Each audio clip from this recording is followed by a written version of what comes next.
얼마나 속이 터졌으면 혈육이 나오셨습니다. 친족이 나오셨습니다. 직계 가족이 나오셨어요. 손혜원의 동생이 오셨습니다. 이 자리에 손혜원의 동생이 왔어요. 가족 이야기 한번 들어보겠습니다. 잘 들어보십시오. 자, 손혜원의 동생 손근씨입니다. 안녕하십니까. 이 손마기의 동생입니다. 저는 30년 전 이상부터 손혜원이라는 이름을 잘 쓰지 않았는데 요새처럼 손혜원이의 이름을 올리는 게 정말 힘든 적이 없었습니다. 역겹습니다. 혹여나 여러분들이 제가 나서는 게 금전적인 문제나 가족 간의 문제로 치부하는 분들이 계시는 모양인데 절대 그런 거 아니고 저는 제 돈을 써가면서 여기도 지하철 타고 지금 달려왔습니다. 여러분들이 좌파 언론에서 얘기하듯이 그런 가족 문제로 폄하하지 마시고 손혜원이의 시부나 불법 행위들을 조금이라도 아시면 좋겠다는 생각으로 이 자리에 섰으니까 여러분들이 그 충정을 이해하시고 좀 많이 봐주셨으면 고맙겠습니다. 저는 손혜원이의 2살 아래인 바로 밑에 남동생입니다. 손혜원이는 제가 방송에서 얘기한 것처럼 초등학교 때부터 대학 때까지 여호와의 주인이었고 그 성장 과정에서 어릴 때의 그 영향으로 자기만 알고 남의 말을 듣지 않고 자기가 세상에서 제일 똑똑하다고 하는 그런 아집에 사로잡혀서 자란 여자입니다. 남을 도울 줄도 모르고 남의 어려운 것도 전혀 돌봐줄 수 없는 그런 사람들이었습니다. 학교 다닐 때도 신분 상승 위해서 자기보다 훨씬 나은 사람들의 조건이 좋은 사람들의 친구들만 살렸을 뿐이고 자기보다 못한 사람들은 정말 무시하면서 자란 것을 수없이 봐왔습니다. 간혹 가다가 여러분들이 제가 손혜원이가 지금 돈이 많으니까 저한테 도와주지 않아서 좀 속상한 마음에 제가 이런 자리에 섰다고 생각하시는 분들이 계실지 모르겠지만 저는 손혜원이와 교류 자체를 안 하는 것이 손혜원이가 한라양행이라는 직장 생활할 때부터 안 했었습니다.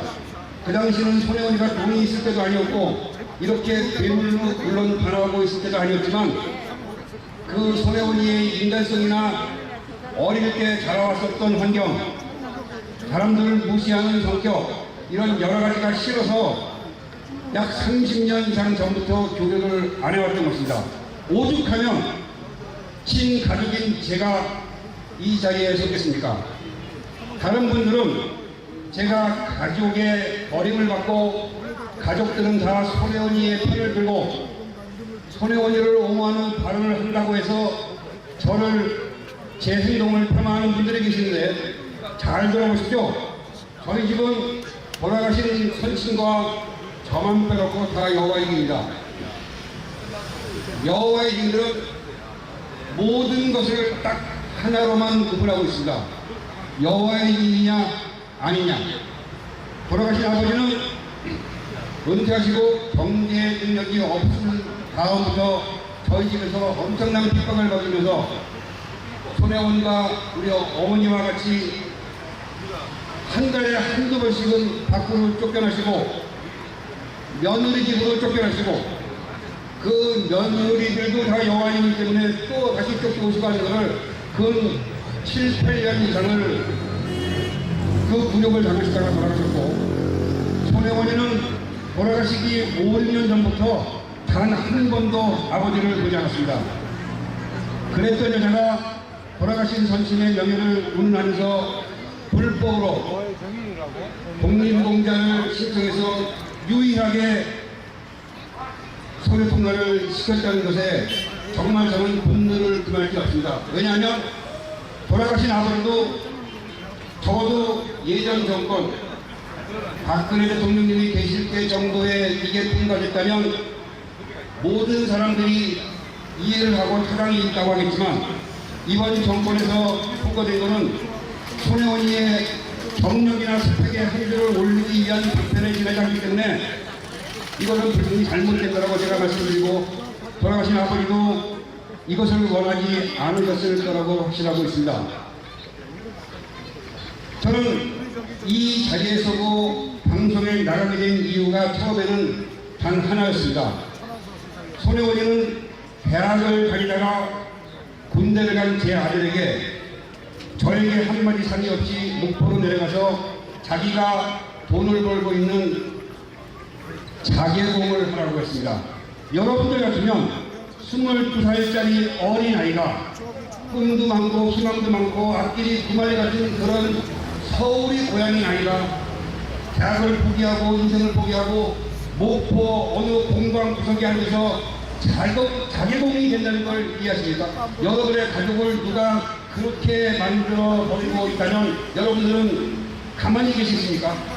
제 아들은 서울 출생으로 20이 정말 잘생긴 애기입니다. 그런 아이의 인생을 손혜원이가 무슨 권리로 목포로 내려가나 할 수 있겠습니까?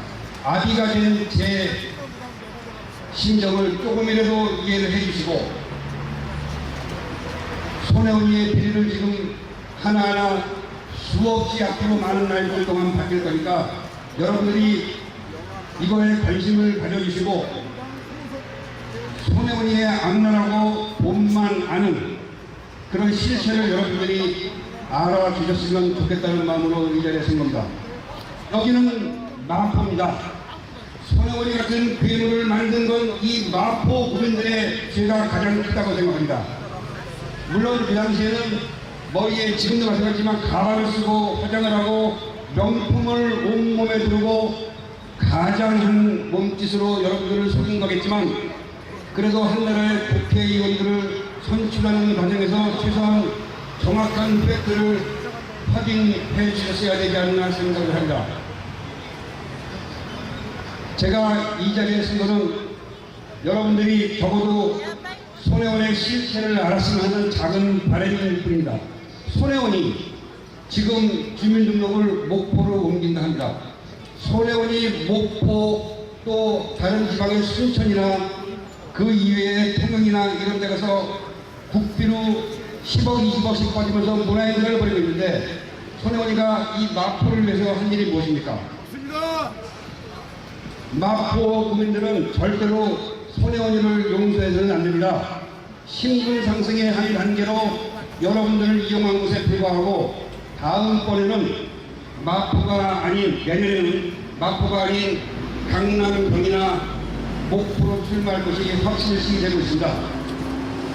마포의 손혜원이의 연고라고 하는 것은 유일하게 홍익대학교 하나밖에 없습니다. 그런 곳에 여러분들이 손혜원을 찍어줬으면 그 책임도 응당 지셔야 되는데, 그 책임이라는 건 여러분들이 손혜원의 거짓에 공격하지 마시고 앞으로 손혜원의 행보에 여러분들이 정확히 여러분들의 의견을 표시해 주셨으면 하는 바람입니다. 제가 손혜원이를 욕을 하고 비난할수록 손혜원이는, 제가 지금 손혜원이의 각종 비리, 부동산 이런 것들을 밝히고 있는데, 그 악독한 여자가 모든 사람들 200명을 고소한다고 하는데 저를 고소하지 못하고 있습니다. 왜냐? 제가 말하는 건 다 사실이니까요. 증거가 있고 다 사실에서 자신이 앞에서 말씀드리는 거고, 제발 저를 고소하라고 했습니다. 왜냐하면 말로만 할 게 아니라 법정에서 가려보자고 얘기했기 때문에 손혜원이는 전혀 제 얘기는 반박하지 못하고 제 개인의 신상만 헛소리를 퍼뜨리고 있습니다. 저를 정신병자고 도박 중독자고 전과자라고 하고 제 말을 믿을 게 없다고 하는, 소위 말하고 하는 이런 방송의 첫 번째 공격 전략인 메시지를 공격할 수 없으면 메신저를 공격하라. 제가 말하는 팩트에 대해서는 반박을 하지 못하니까 그 말을 하는 저에 대한 신변, 제 주변에 대한 제 개인적인 시상을 거짓으로 퍼뜨려서 여러분들이 또는 이 나라 국민들이 제일 싫어하는 프레임이 도박 같은 것에 저를 집어넣고 있습니다. 제가 검찰에 가서도 분명히 말씀드렸지만 저는 도박 정과도 없고 도박으로 지적할 것도 없는 사람입니다. 저는 손혜원이의 거짓말을 다 반박을 하고 손혜원이와 대질 신문을 시켜달라고 검찰에 가서 얘기를 했습니다. 그런데 유일하게 피의자인 손혜원이는 부르지 않고 참고인인 저만 부르고 제 핸드폰을 포렌식을 하자고 하고, 여러분들이 모르시는 게 있습니다. 제가 검찰에 출두할 당시에 담당 검사가 30대 초반에 718호 남부지청의 젊은 검사님이셨어요. 제가 출두하니까 이틀 전에 새로 광주지청에서 어떤 사람이 부임을 해왔어요. 새로 갑자기. 그래서 남부지청 안에는 그 검사님의 방도 없었습니다. 그 사람이 와서 다시 501호로 바뀌어서 회의실에서, 검사실도 아닌 회의실에서 조사를 받기 시작했습니다. 11시간, 12시간 조사를 받고 나오는데 제가 들어간 이유는 과연 이 사람들이 이 사건을 덮을 것이냐 아니면 파헤칠 것이냐 판단하기 위해서 갔는데 손혜원에 대해서 물어보는 전혀 없었습니다. 12시간 동안 제가 어디까지 알고 있고 어느 선까지 폭로할 건지를 조사하는 것이었습니다. 그리고 나와서 그 사람을 조사해 보니까 여러분들이 아시는 지난번에 박영수 특검의 2인자였습니다. 그 밑에서 그 가진 농단을 했던 사람이었어요.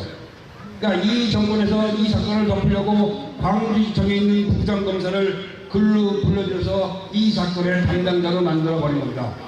그 다음에 약 보름 후에 가니까 720% 검사진이 결정이 됐고, 그 사람들한테 가니까 담당자 조사관하고 3명이 앉아서 저한테 제가 가지고 있는 모든 증거의 원본을 내놓으라고 했습니다.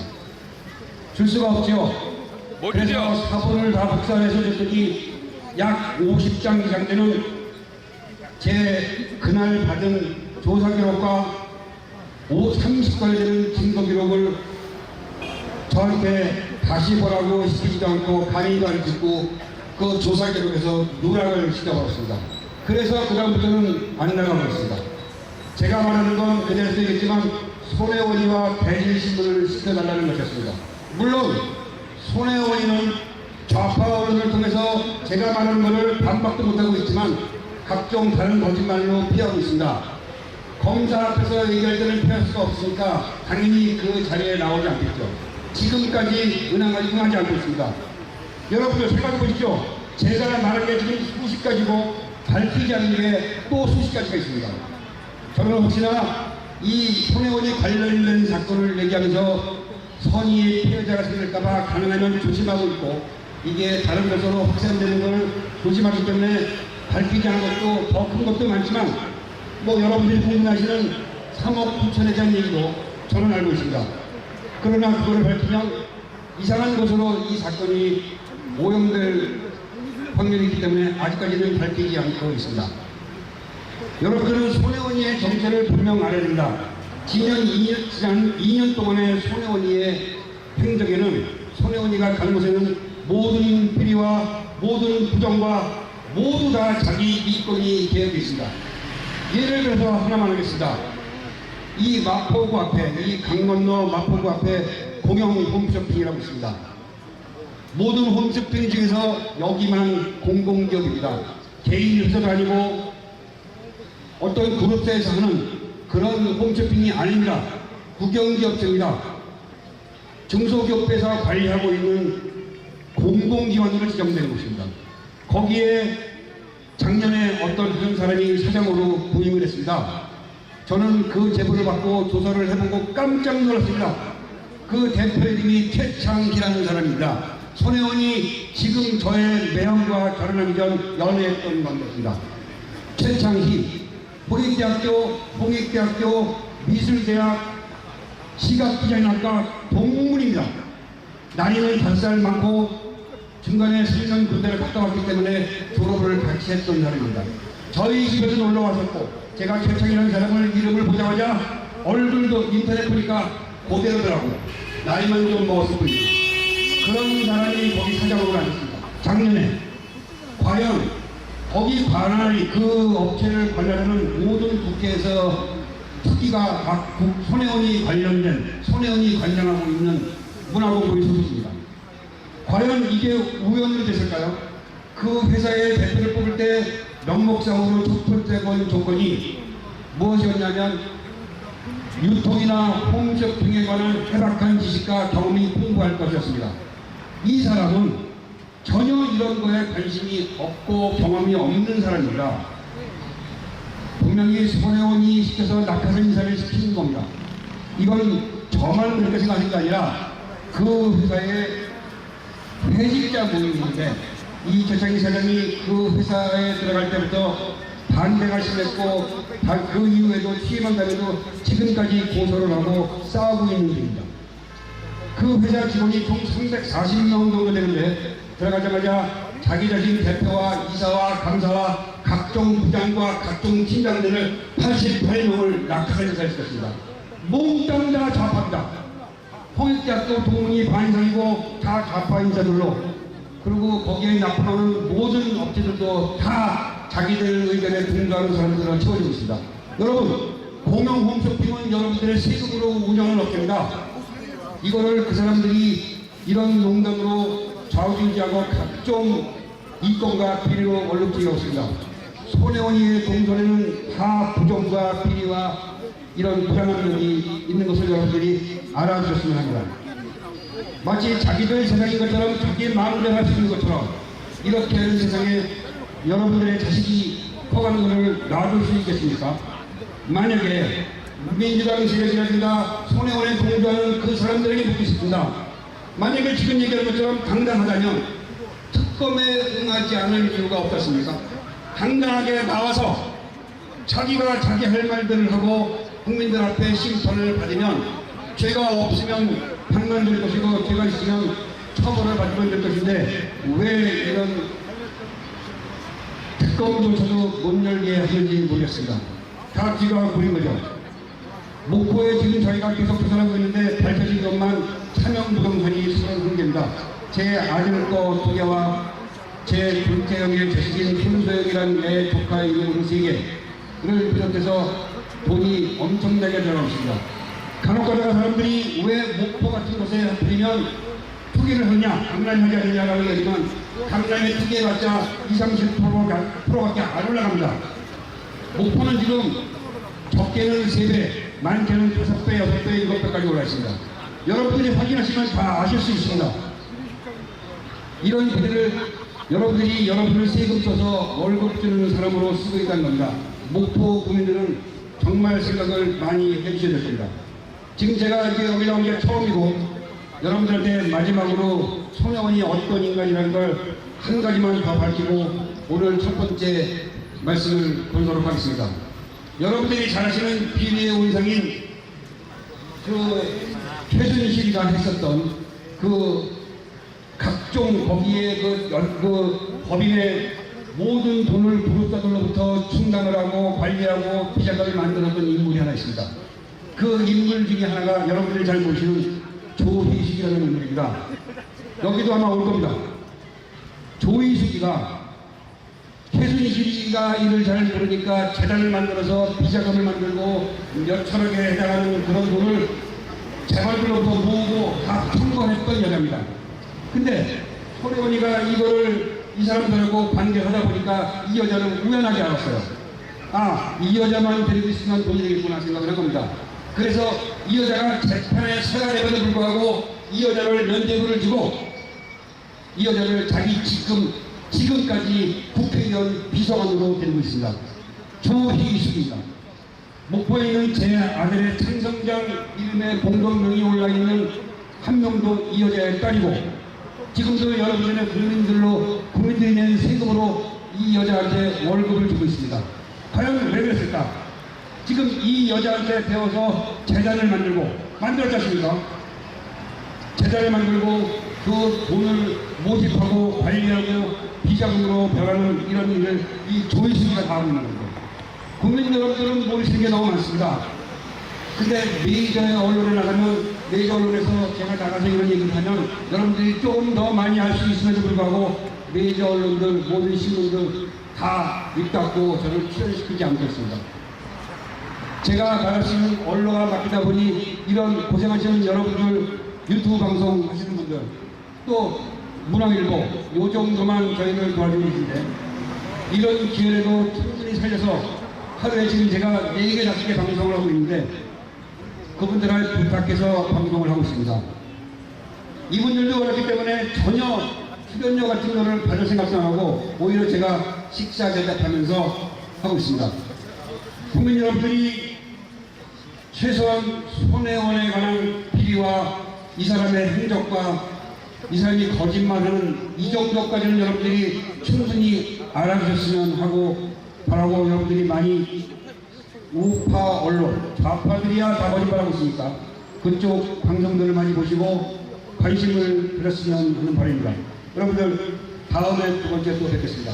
고맙습니다.